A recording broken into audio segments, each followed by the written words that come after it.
क्या आपकी दुकान भी उन 80 से 90% दुकानों में शामिल है जो अमेज़न, फ्लिपकार्ट और मीशो जैसे ऑनलाइन शॉपिंग प्लेटफ़ॉर्म्स के चलते अपने ग्राहक और बिज़नेस खो रही है? अगर हाँ, तो ये वीडियो सिर्फ़ आपके लिए है। आज हम जानेंगे कि कैसे ये ऑनलाइन ट्रेंड आपके बिज़नेस को प्रभावित कर रहा है और क्या है इसका समाधान। तो वीडियो को अंत तक ज़रूर देखें क्योंकि यहाँ आपके बिज़नेस का भविष्य छिपा है। क्या आपने कभी सोचा है कि आज के समय में छोटे दुकानदार की सबसे बड़ी चिंता क्या है? ना तो वो महंगाई है, ना ही कंपटीशन, बल्कि एक ऐसा खतरा जो उसकी दुकान को धीरे-धीरे खत्म कर रहा है। जी हाँ, मैं बात कर रहा हूँ ऑनलाइन शॉपिंग की। आज के इस वीडियो में हम जानेंगे कि कैसे अमेज़न, फ्लिपकार्ट, ज़िप्टो और ब्लिंकिट जैसी कंपनियों ने भारत के छोटे दुकानदारों के भविष्य को लगभग खत्म कर दिया है।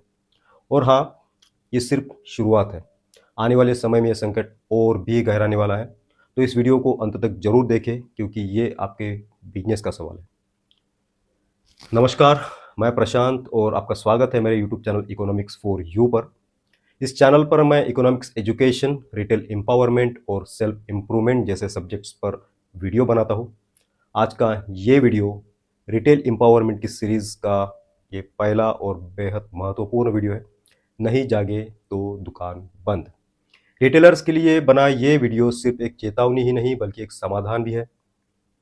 आज ऑनलाइन शॉपिंग के बढ़ते चलन से छोटे दुकानदारों का व्यापार ही नहीं, उनकी उम्मीदें भी कमज़ोर हो रही है। लेकिन घबराने की ज़रूरत नहीं है। इस पूरी सीरीज़ का मकसद है आपको इन चुनौतियों से जागरूक कराना, समस्याओं को समझना और उनके ठोस समाधान देना। तो बने रहिए मेरे साथ क्योंकि अगर अब नहीं जागे तो दुकान बंद। ये वीडियो खास तौर पर एफएमसीजी और किराना दुकानदारों, मोबाइल फ़ोन विक्रेताओं, कपड़े और dress shops, footwear dealers, electronic appliances, kitchenware, health care और personal care products, agri input shops, toys और स्टेशनरी जैसे और भी बिजनेस से जुड़े दुकानदारों के लिए है, जिनका कॉम्पिटिशन ऑनलाइन मार्केट से हो रहा है। अगर आप भी इसमें से किसी एक कैटेगरी में आते हैं, तो ये वीडियो आपके लिए ज़रूरी है। और अगर आप ऐसे किसी दुकानदार को जानते हैं, तो इस जानकारी से वो फ़ायदा उठा सकता है, तो इस वीडियो को उनके साथ ज़रूर शेयर करें। डेटा के हिसाब से साल 2024 में भारत में सारी ऑनलाइन शॉपिंग कंपनियों ने लगभग 10 लाख करोड़ रुपए का धंधा किया है। यानी हर दिन का 2,740 करोड़ रुपए, हर घंटे का 114 करोड़ रुपए और हर मिनट का 2 करोड़ रुपए इतना। सोचिए अगर आप 3 घंटे की मूवी देख रहे हैं तो इतने समय में ये कंपनियाँ 360 करोड़ रुपए कमा चुकी होंगी। ये रकम लगभग 1000 छोटे दुकानदारों के सालाना टर्नओवर के बराबर है जो रोज़ाना 10,000 रुपए का धंधा करते हैं। ये आंकड़े साफ बता रहे हैं कि ऑनलाइन शॉपिंग ने छोटे दुकानदारों का बिज़नेस कितना प्रभावित किया है। इसका सीधा असर छोटे दुकानदारों पर पड़ रहा है। एआईसीपीडीएफ की रिपोर्ट की माने तो ज़िप्टो, इंस्टामार्ट और ब्लिंकिट जैसी क्विक कॉमर्स कंपनियों के 10 मिनट डिलीवरी के कारण पिछले साल लगभग 2 लाख से ज़्यादा ग्रोसरी और एफएमसीजी दुकानें बंद हो चुकी हैं। अगर इस साल भी यही हाल रहा तो लगभग उतनी ही दुकानें इस साल भी बंद हो सकती है।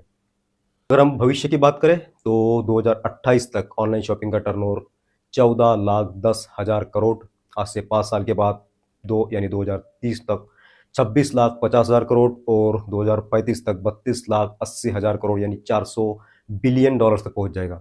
यानी आने वाले समय में ऑनलाइन शॉपिंग का हिस्सा लगभग 30% तक पहुंच जाएगा और इसका सबसे ज़्यादा असर सेमी अर्बन और रूरल एरिया पर पड़ेगा जहां भारत की सबसे ज़्यादा आबादी रहती है। अगर हम ऑनलाइन शॉपिंग की हिस्ट्री की बात करें तो लगभग 2012 की अगर बात करें तो इस समय ऑनलाइन शॉपिंग सिर्फ मेट्रो और टियर 1 सिटीज़ तक ही सीमित थी क्योंकि इंटरनेट का पेनिट्रेशन बहुत ही कम था, लोगों में अवेयरनेस की कमी थी, ई-कॉमर्स कंपनीज़ की मार्केटिंग भी कम थी और उनके पास बहुत लिमिटेड प्रोडक्ट्स अवेलेबल थे और साथ ही साथ उनका लॉजिस्टिकल प्रेजेंस भी बहुत ही लिमिटेड था।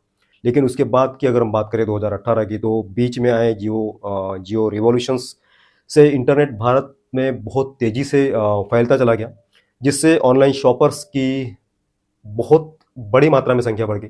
कंपनियों ने बड़े पैमाने पर मार्केटिंग की जिससे बहुत ज़्यादा कस्टमर्स उन तक पहुँचे। उन्होंने बहुत सारे प्रोडक्ट्स और ऐड करवाए, लोगों का ट्रस्ट बढ़ाया, कंपनियों का लॉजिस्टिक्स नेटवर्क बहुत ही मजबूत हुआ। अगर हम पिछले साल तक की बात करें 2024 तक तो बीच में लॉकडाउन के कारण ऑनलाइन शॉपिंग बहुत ही आम हो गई। कंपनियां लॉजिस्टिक्स और प्रोडक्ट्स के मामले में और भी मजबूत हो गई। ई कॉमर्स इंडस्ट्रीज का बहुत बड़ा फायदा हुआ। लेकिन अगर हम आज की बात करें तो अभी भी भारत का सेमी अर्बन और रूरल मार्केट काफ़ी हद तक अनटच्ड है, जहां भारत की सबसे बड़ी आबादी और रिटेलर्स का नेटवर्क रहता है। अगर हम आने वाले 2 सालों के बाद यानी 2027 तक की बात करें तो जिस तरीके से गवर्नमेंट डिजिटल इंडिया और इंटरनेट ग्रोथ की तरफ बढ़ रहा है, तो आने वाले समय में ऑनलाइन मार्केट बहुत तेज़ी से बढ़ेगा। साथ ही साथ यूपीआई और ईज़ी पेमेंट फैसिलिटीज़ इसे और भी आसान बनाएगी। अगर हम टेक्नोलॉजीज़ की बात करें तो इंटरनेट ऑफ थिंग्स यानी आईओटी, ब्लॉकचेन, आर्टिफिशियल इंटेलिजेंस जैसी टेक्नोलॉजी कंपनियों की मार्केटिंग, लॉजिस्टिक्स और डिलीवरी को दूर-दराज के इलाकों तक पहुंचा देगी। इससे रिटेल शॉपकीपर्स के लिए खतरा और भी बढ़ जाएगा। अगर हम सेगमेंट वाइज बात करें तो 2022 में 53%, 2023 में 49% और 2024 में लगभग 51% मोबाइल फ़ोन्स ऑनलाइन ही खरीदे गए, यानी लगभग हर दूसरा फ़ोन ऑनलाइन खरीदा गया।